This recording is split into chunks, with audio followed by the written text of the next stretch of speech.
works.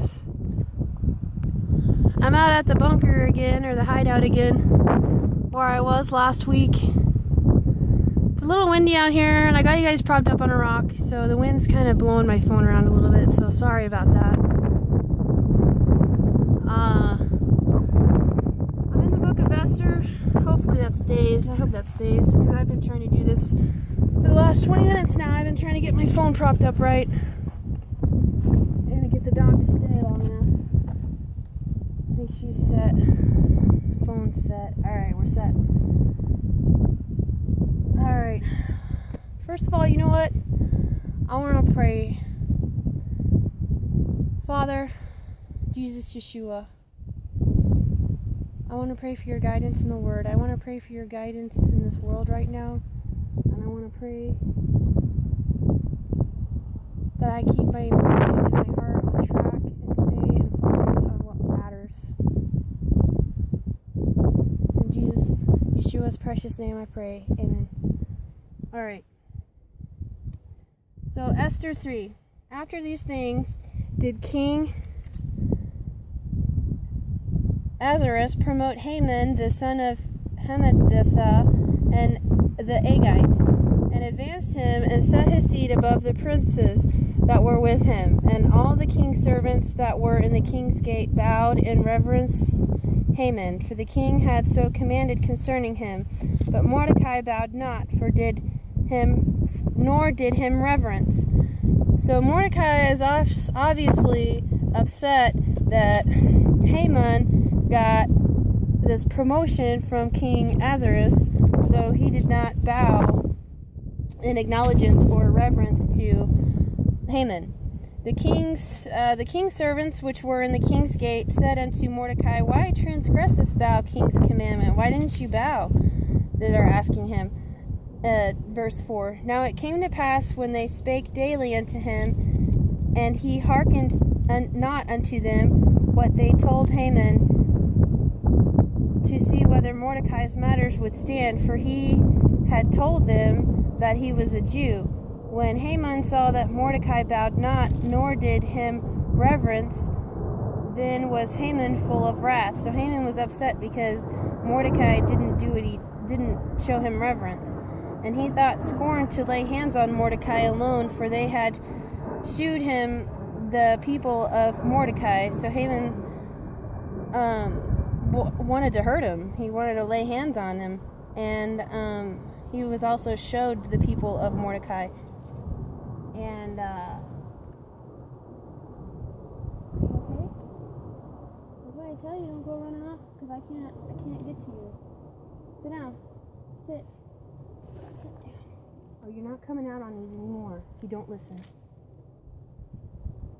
Now it came to pass when they spake daily unto him, and he hearkened not unto them, that they told Haman to see whether Mordecai's matters would stand, for he had told them that he was a Jew. And when Haman saw that Mordecai bowed not, nor did him reverence, then was Haman full of wrath, and he thought scorn to lay hands on Mordecai alone, for they had shewed him the people of Mordecai. Wherefore Haman sought to destroy all the Jews that were throughout the whole kingdom of Ahasuerus, even the people of Mordecai. So since Mordecai was a Jew, he was going to kill all the Jews and Mordecai and his people, because he didn't show him reverence and bow to him.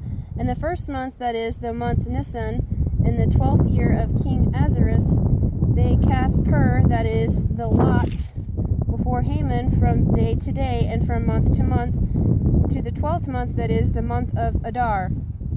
So I think what this is saying is that Ahasuerus was showing Haman all the land and all the lots and stuff like that. I don't know, don't quote me on it, I don't know. Throughout all of these months, he was been showing him the kingdom of Ahasuerus's, what he's ruling over.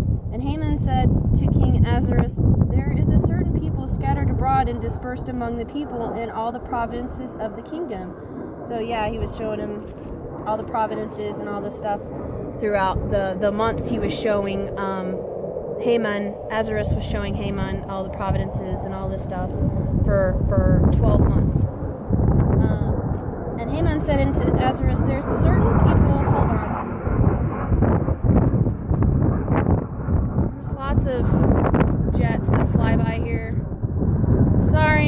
windy. It's kind of hard to set up my phone where it's not all windy. Alright, now that the planes went by, and okay, oh my god, why am I having such a hard time with this? Like, the wind's blowing, I can't get the thing set up, the dog's not behaving, the planes are... Okay, and Haman said unto King Ahasuerus, there is a certain people scattered abroad and dispersed among the people in all the provinces of thy kingdom, and their laws are diverse from all people.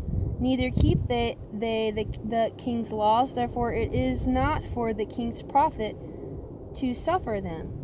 So he's telling the king, these people aren't following the laws, and you're not going to profit to suffer them. If it please the king, let it be written that they must be destroyed. So he's like, come on, dude, let me kill these people. Like, let me just kill these people, get it over with, you know. So let me just kill the Jews, okay? Let's take it. And it'll be, you know, over with. If it please the king, let it be written that they may be destroyed, and I will pay 10,000 talents of silver to the hands of those that have the charge of the business to bring it into the king's treasuries. And the king took his ring from his hand and gave it to Haman, the son of Hammedatha, and the Agagite, the Jews' enemy. So the king gave Haman his ring, which is a big deal, because the king and his ring, I mean, we all know what that means. And the king said unto Haman, the silver is given to thee, the people also to do with them as it seemeth good to thee. Then were the king's scribes called on the 13th day of the first month, and there was written according to all that Haman had commanded unto the king's lieutenants and to the governors that were over every province. So Haman brought all the scribes so the king brought all the scribes in and everything on the 13th day to talk to Haman about, and to talk to Haman, and Haman to talk to the king's lieutenants about killing the Jews, and it was to be told to all the provinces, and to the rulers of every people of every province according to the written thereof, and to every people after their language. In the name of King Ahasuerus it was written and sealed with the king's ring. So the king's ring was the seal on that particular message. And the letters were sent by post unto the king's provinces to destroy and kill, and to cause to perish all Jews, both young and old, little children and women, in one day, even upon the 13th day of the 12th month, which is the month Adar, and to take the spoil of them for a prey, P-R-E-Y, not P-R-A-Y, the copy of the writing for a commandment to be given.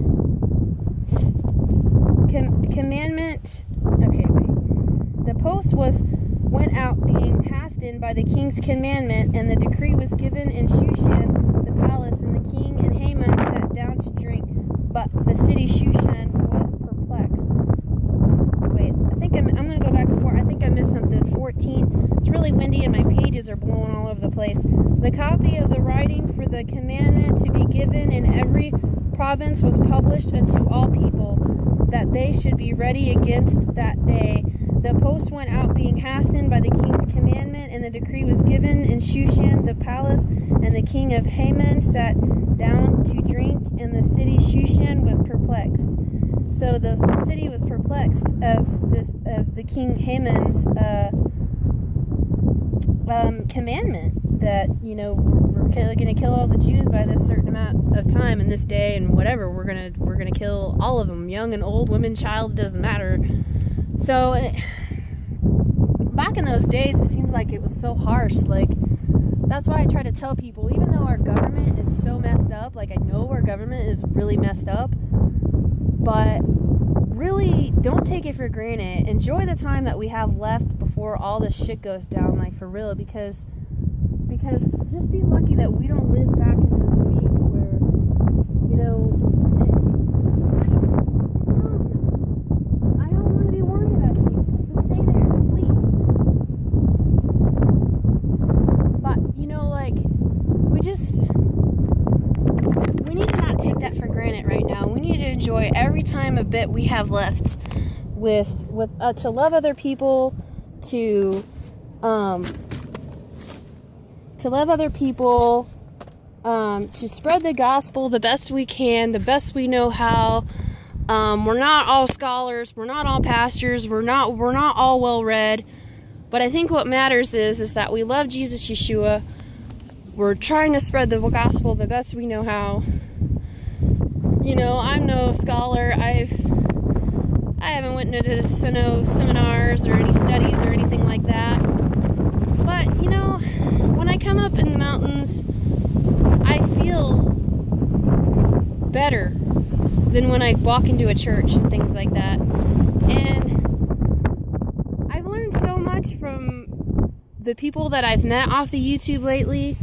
And I want to say thanks to every single one of you, because I felt like I was a sapling whenever I got on YouTube and I started watching. And now I feel like I'm more like a small tree, like bigger than a sapling, not a full-grown tree yet, but I'm getting there. And I feel like that I'm being watered, I'm getting more sunshine, I'm getting more studies in, I'm more invested in more of my time with actually reading the Bible and not just praying. Like I used to just pray all the time, and I never really just stuck into the Word. I mean, I always been reading the Bible, but this is my first time reading through the Bible, and it's probably been a year or more, probably more like 2 or 3 years that it's taken me just to read the whole Bible, which is ridiculous. It shouldn't take anybody that amount of time to read the Bible, you know. I mean, I don't want to rush through it,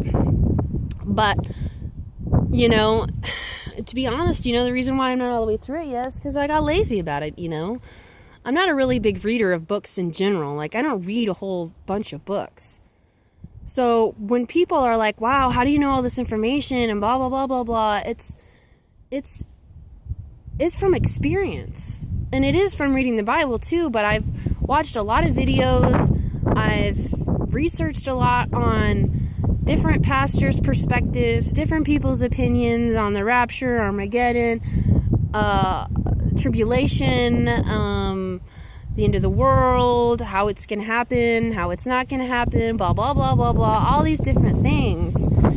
And the more and more I'm growing out of being a sapling and into a mature tree, the more I'm realizing that, you know, my sugar coating that I got when I was a babe is melting away, and I'm starting to bit by bit get the real meat of the Word. And the more and more I've studied on it, and the more I'm starting to really just invest more in my time studying and not just praying, the more and more I've grown, and the more and more, like, I don't know what you guys did, but like ever since I met you guys on YouTube, you guys like watered me or something, because I've just been locked in ever since. Where before, I don't know what it was, but before I had a problem with motivating myself. Read the Bible, do your revelation studies, yada yada yada yada. Like, I've been doing my revelation studies for over a year now, and I'm only in chapter 8. Like, what?